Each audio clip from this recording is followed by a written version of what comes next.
tatanggalin. Malalaglag lang siya.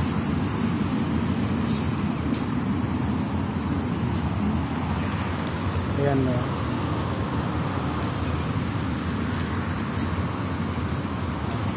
Tingnan mo, nalaglag yun o. Pag hindi kinukuha, nalalaglag sila eh.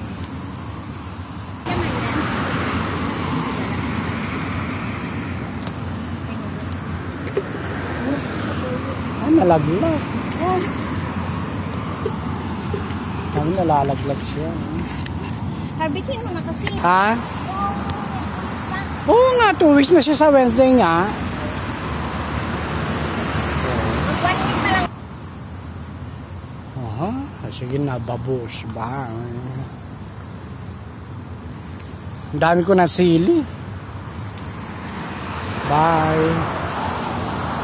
Good morning, salamat.